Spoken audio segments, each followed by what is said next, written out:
About 2 years ago I got my hands on Humankind, Amplitude's latest 4X title. It was promised as a new take on the genre, one that was meant to get the eyeballs of fans of the French studio's previous work and those of Civilization alike.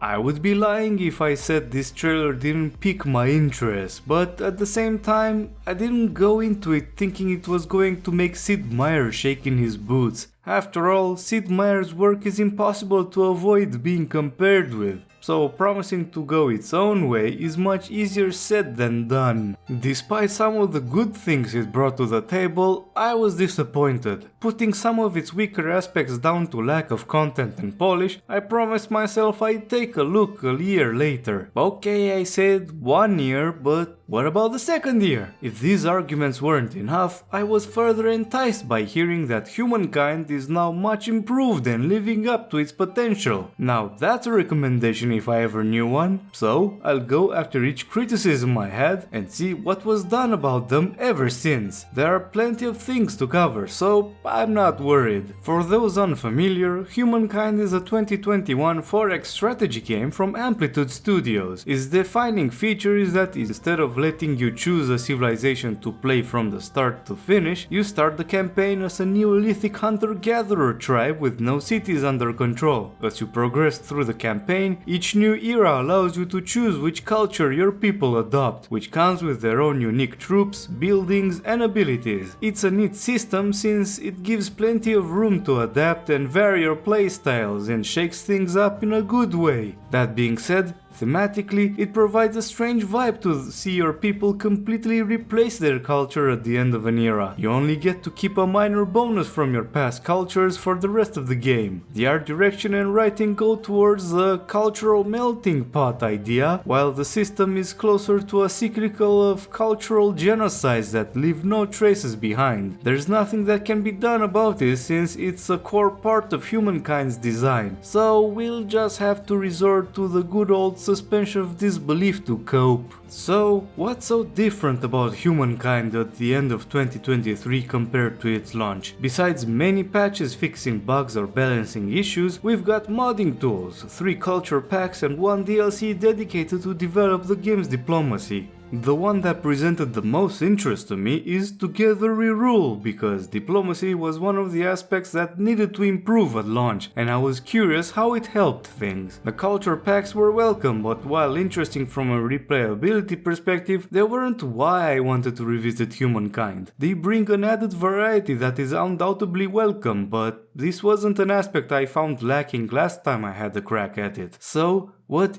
is different about Humankind? Before I go any further, a reminder that anyone willing to support the channel can do so on my Patreon. Links are in the description, and now we can continue with my findings. Jesus Christ, these plugs are so fucking trash. The first thing that caught my attention was the game's setup options. There were quite a few things to choose from, but it felt limited in the critical parts. This is no longer the case since now you can adjust things like resource allocation and the composition of the map's geography in detail. It's essential for any 4X title to give as much control as possible to the player when creating their campaigns. After all, you're committing yourself to hours upon hours of gameplay after pressing the new game button, so it's only natural that you'd want to have a say in how it will all go down. Thus, I'm delighted that Humankind has checked the first box in my book. Sure, there's still only so many map script templates offered, but it wasn't that much of a burning issue for me. Considering how much you can adjust with each script, it covers a fair bit of what most people would choose for their map. Another improved feature is the selection of your AI opponents.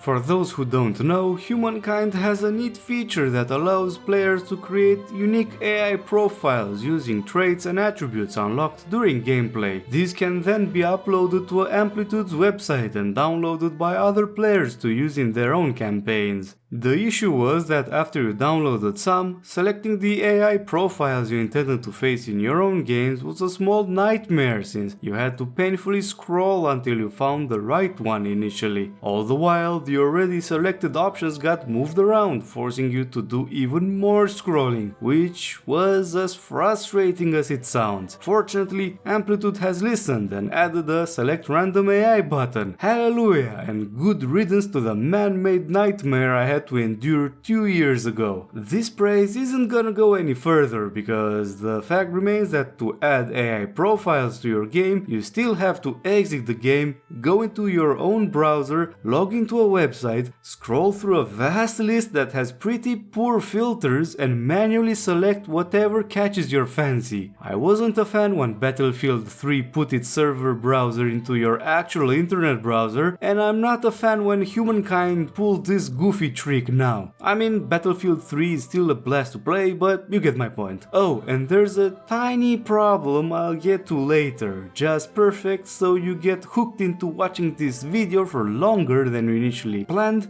and tricking the algorithm into thinking my videos are actually good. Smart. Dipping my toes further, I am pleased you can't cheese the Neolithic era with the auto-explore function anymore. Instead of homing in on the collectibles hidden in the fog of war, now your hunter-gatherer moves a few tiles at a time. I know it's a minor nitpick, but this exploit allowed you to skip this section of the game entirely. There are also multiple welcome UI changes. The science output is visible if you hover the mouse over the research section instead of being hidden within a menu. I still would have preferred its output to be displayed alongside the money and influence production, but still I can accept waiting half a second for a tooltip to drop down in the name of an uncluttered UI. In the same spirit, the overlays for religion and influence are clearer. It's not perfect, but I feel less confused looking at them than when I first played. You can look at these overlays and draw conclusions on changing your strategy, so they certainly do their part now. I'm also a big fan of how the trade overlay has been adjusted. After pressing this button, you are greeted with a neatly presented trade network for you and your neighboring civilizations. You can look at every trade node and city and get detailed information on what resources come and go and which player uses them. This doubles as military information since you can block trade nodes with your military units. What I like the most about this interface is just how easy it is to buy resources from other players without going into the diplomatic negotiation menu. Also, the benefits of each resource you purchase are shown in an easy to read tooltip, which is convenient and hassle-free. Since I already touched on diplomacy, it's as good a moment as any to get into it. Remember when, at launch, it was nearly impossible to remember which player was which because they were only mentioned as the culture they currently were, meaning they kept changing during the game with each era passing? I'm happy to report that, thank fucking god, this is no longer the case. Who would have known that adding the player's username makes it easier to identify who he is? This makes the act of diplomacy more unambiguous, that's for sure. And now we move to the bad stuff.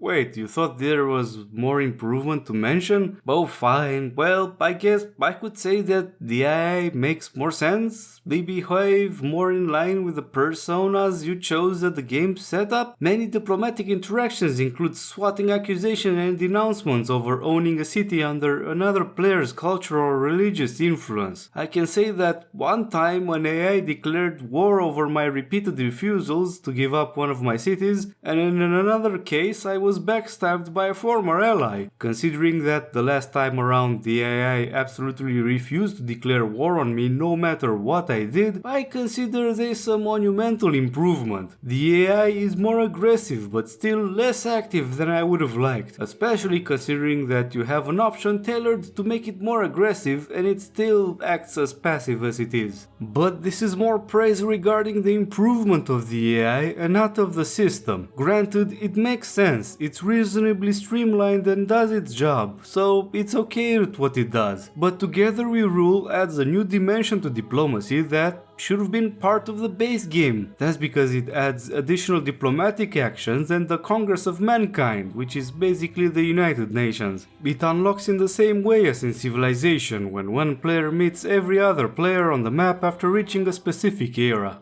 In this Congress, players can vote on choosing global civics. This isn't a game changer since the voted civics become free to enact for all players. If you have enacted the opposing civic before the vote, you can choose between adopting the other one or paying influence to keep the one you already have. In other words, it's a significant advantage for those who don't rely on influence and need to catch up in enacting civics. The global doctrine, on the other hand, is the average positioning on each of the 4 civic axes of all empires. As you might remember, the positioning on a particular axis is influenced by the chosen civics and the choices made during random events. Your position on these axes bring individual benefits on their own, but now the Congress allows you to unlock a new set of bonuses in case your doctrine aligns with it. This is a passive aspect of the Congress, and I wouldn't say it impresses me too much. You already have a better relationship with the AI if your ideologies align, so there's an incentive to do so to begin with. And if you match with the rest of the players, the small benefits become something everyone has and not something that gives you an edge. But one addition that is indeed interesting is the fact that it can also judge disputes between 2 nations. Does another nation refuse to satisfy your demands?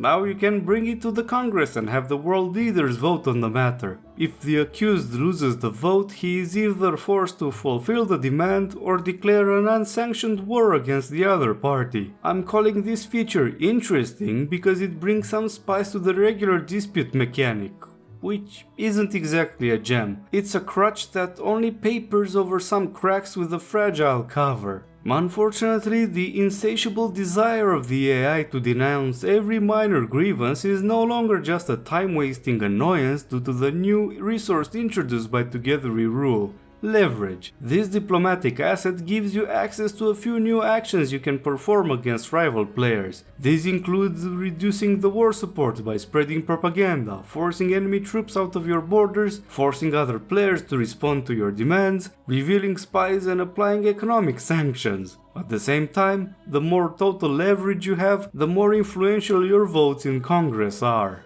One of the main ways to gain this precious new resource is by renouncing your claims against the player. This sounds alright until you remember that the AI is absolutely desperate to harp on about his grievances every chance he gets while you have a potential bunch of your own against everyone else. This creates silly situations where you farm leverage by intentionally renouncing all your grievances because the AI usually doesn't accept the ones you press anyway, while the war support gained from having one rejected has its uses. Leverage is too valuable to ignore since said special actions can be decisive when used in the right moments. Another method of obtaining them, which is still partially tied to grievances, is by collecting leverage intel. This resource spawns on the map on spots where other empires generated a grievance against someone, and they can be gathered by agents such as diplomats and spies. It doesn't matter if the conflict that created the token involves your interactions with the other nations, they still spawn and can be snatched if you're fast enough. The good thing is that leverage is only a global pool in the Congress of Mankind, because for your individual interactions with other players, you can only use what was gained through your own interactions with them. It's a fascinating mechanic because of how much sense it makes. Of course, your leverage against one empire is utterly relevant to everyone else. I am conflicted about the diplomacy additions. The changes themselves are good, but the way AI acts about it still drags the whole aspect of the game down. Because of this, you have a choice between buying the DLC and having a bit more meat to the system as a distraction from the tediousness of replying to hundreds of grievances, or not buying it and still having your enjoyment sucked out by the AI's behavior. 2 years ago, one big focus of my criticism was how wars were settled. The war score system had little connection to the dispute that triggered it. Worse, you could have crushed an empire, destroyed all of its armies and captured all of its cities, and you'd get a diddly squat from the peace negotiations because the system barely allowed you to keep some of your conquests. This resulted in idiotic situations where if you had an overwhelmingly strong army, you were forced to fight 4, 5, even 6 different wars to capture everything and eliminate the player. To add insult to injury, the moment an opponent offered his surrender, you were forced to accept it. It was terrible, and I really struggled to understand how it made its way into the initial release of Humankind. so I'm beyond delighted to say that they put a lot of work into making it more logical. Indeed, you still can't wipe out another player in a single war, but the way it happens now is more rational than before. The war score considers multiple things, so there's more than one way to turn a conflict in your favor. The best part is that you're no longer forced to accept an enemy capitulation. If you choose to keep fighting, you must contend with your city's stability, taking a big hit for each additional turn due to war weariness. This system allows you to push a winning war as much as possible to force better war score points that you can then spend at the peace negotiations, while also having severe downsides if you press your luck too much. Set points better reflect a war in which you were very successful. Gone is the feeling you were grinding down one pointless war after another. Unfortunately, the more I played it, the more the flaws came to light. While indeed the war score system is improved, diplomacy breaks everything. In short, you can spam one war after another, bypassing the war score limit entirely. It doesn't matter if you just signed peace, you almost always have the opportunity to start another war in just a few seconds. Of course, the grievance system does it, what a surprise, since declaring war over them does not require war support. To make matters stranger, since your opponent and yourself have the war support set to 0 after the peace treaty you signed seconds ago, you can declare war, make a single attack, win a fight, and just press for surrender button for some easy gains. You can gain entire cities like this because it's almost guaranteed you have at least one city under your cultural or religious influence. The worst thing is that after a war is ended and you gain some land, it's almost guaranteed there will be some enemy troops left in their former territories. You know what that means? Trespassing grievance. I don't understand why troops aren't automatically pushed outside your borders, but it creates the basis for moronic wars. And I haven't even mentioned that you can also declare war after you fail an international crisis vote leveled against you, yet another risk-free avenue for the player to exploit. You can even vote for yourself to guarantee a very balanced gameplay mechanic. Do I smell some Yorkshire tea around here? I was a big fan of combat, Humankind's most unique feature. My main criticism revolves around the UI that made reading the battlefield geography difficult and the issues regarding the lines of sight. Both are still present, I'm sorry to say. The only improvement seen is that the ranged troops display what enemies they can target from the tile you're keeping your mouse on at a given time. It's a great help, but doesn't address your ranged troops' somewhat questionable lines of sight. Part of the visibility issues stem from the artistic choice of applying a sepia filter across the entire battlefield. This makes previously easy to read hills and valleys into a bland and confusing layout. I'm still unpleased that there is no way to visualize the distance each unit, friend or foe, can travel during a turn. It would have alleviated the readability issues and made seeing mobility bonuses each unit or player may have during battle easier. It's not a pleasant experience to see enemy troops zooming into a flank you thought was safe. Said readability issues are also present on the general map, with each tile's development not being the easiest to decipher at a glance. I can understand that the yields are not easily visible considering how many types of resources there are in Humankind, but having issues knowing which kinds of districts you have is not something I'm a fan of, mainly since adjacency bonuses between districts and certain geographical fixtures such as mountains and rivers play a considerable role in developing your cities. As pretty as the map looks, it sure isn't easy to understand when it comes to this aspect. I'm half tempted to blame my lack of experience reading Humankind's map, but 100 hours isn't short for something like this. But I mentioned one big elephant in the room in passing until now. It was by far the most significant weight that almost single-handedly dragged the entire game down. Screw this building of expectation, and of course I'm talking about the AI. It's not awful anymore, but it's not much better either. Combat is still about your troops mowing down waves of suicidal enemies. They do take advantage of the environment from time to time, but more often than not, they're charging troops that have excellent elevation bonuses just to have them whittled down one by one. This makes wars a viable way to chip down enemies that threaten you, since it's relatively easy to destroy their armies with minimal damage to yours. Fortunately, you can't expand like crazy due to penalties when controlling too many cities, but there are ways to mitigate this. The end result is that you only get to feel under threat sometimes, and that sometimes is actually very rare. This severely impacts the campaign's flow, since you've got a lot of leeway to develop your cities instead of recruiting troops. The AI's performance on the diplomatic side isn't something to behold either. When it's not busy being passive-aggressive towards the player, its behavior is closer to being random than anything else. It doesn't follow long-term goals, but instead acts upon its current grievances and demands as its main direction. Worse yet, it doesn't attempt to placate nations that are powerful or ahead on victory points. So, nations controlled by AI don't act like actual countries, but as vessels powered by disconnected actions.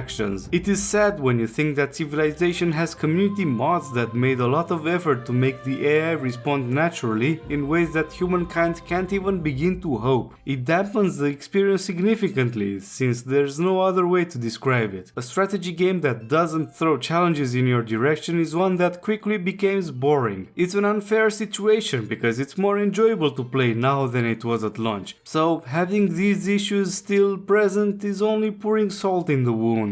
The balance side of Humankind has been addressed in some noticeable ways. The cultures I've had access to did not have broken mechanics the way the vanilla game had. This made the progression make more sense and a lot more varied, since now more cultures are viable options. However, the AI's behavior ruins this one too, because the way the trade bonuses work entirely breaks the game just like it did 2 years ago. That's because most luxury resources you purchase have cumulative percentage bonuses, so as a natural conclusion, in the mid to late game, you can just buy everything and witness your resource production skyrocket. Normally, trade routes are interrupted if you raise a demand against another player or raid a trade node, but since you can just renounce your own demands for leverage points, and the AI very rarely doesn't withdraw theirs when you refuse them, and they seldom loot trade nodes, let's just say trade routes are as safe as they can be. It's yet another massive shame after God knows how many, because it makes Humankind fall into the same pitfall as many strategy games, where only the early game is challenging and the mid to late game are a breeze.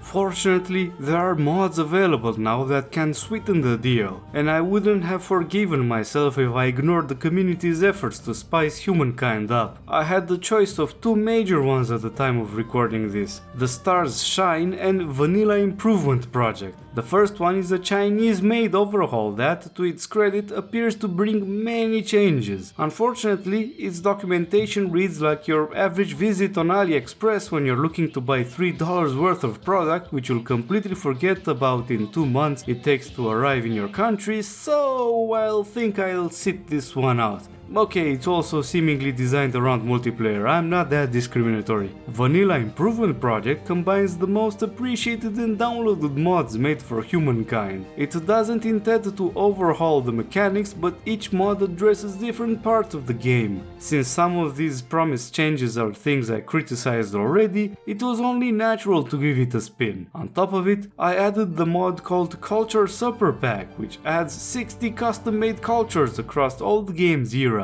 I skipped extended naval combat because, while extremely extensive in what it offers, I felt it was enough for the moment. And oh boy are these changes making a difference. I almost don't know even where to begin.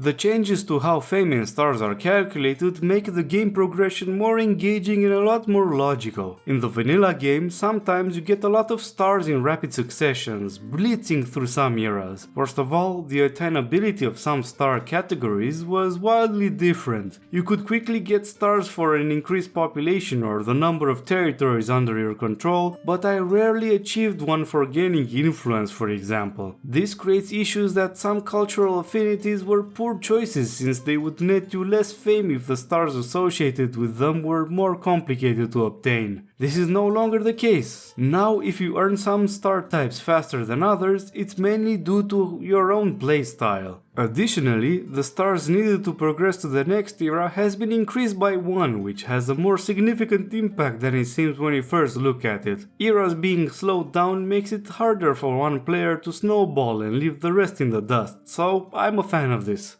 Then there are the changes to the civic and ideology axes, which make more options viable. Without boring everyone with details, it's great that the number of no-brainer I'm gonna take it civics has decreased. In a game whose bread and butter is replayability, the fact that you tend to get pigeonholed on some choice paths in vanilla is not ideal. Now you have to put more thought into your choices because civics themselves are more relevant for multiple playstyles, and the ideology axes come into play in a more prominent role. Speaking of replayability, I am very happy with the added cultures. On the one hand, some of the mechanics they introduce are unique and interesting, and I congratulate the creativity behind some of them. They fill in so many strategic niches I never thought I wanted to pursue in my vanilla games. And the best part about how many there are is that it addresses the issues of culture rushing. Since now there are dozens of cultures to choose from, you're less likely to lose all the interesting ones to the AI if you don't progress to successive eras as fast as possible. This in turn gives you access to more fame and more time to take advantage of the unique quarters of each specific culture, since you can't build the ones from previous eras. In the good old fashion of modding communities, there is a mod for that too, but it would remove part of the strategic choice. Staying more time in an era just to make your culture's unique quarters has pros and cons, so removing this feature would be a step back. Many changes would take me forever to discuss in more detail, but there's one thing for sure. All these little tweaks and additions add up to create a significantly better experience of playing Humankind. It was much more engaging and challenging, partly because the AI focused more on fighting for dominance. Even if the AI is not as aggressive as it should be, they still do more damage to you if they want to. Trade routes are in more danger, for example, and I needed to be more on my toes on the diplomatic part of the game. My only big disappointment is that there is no change in how the AI approaches combat, but you can't have everything. Overall, I've had a way better time playing Humankind with these two mods, to the point where I am not tempted to ever play the vanilla version again. I'm even torn on giving the cliché advice of play vanilla first before trying out the mods, because while not broken, the vanilla experience makes the game's core flaws stick out like a sore thumb.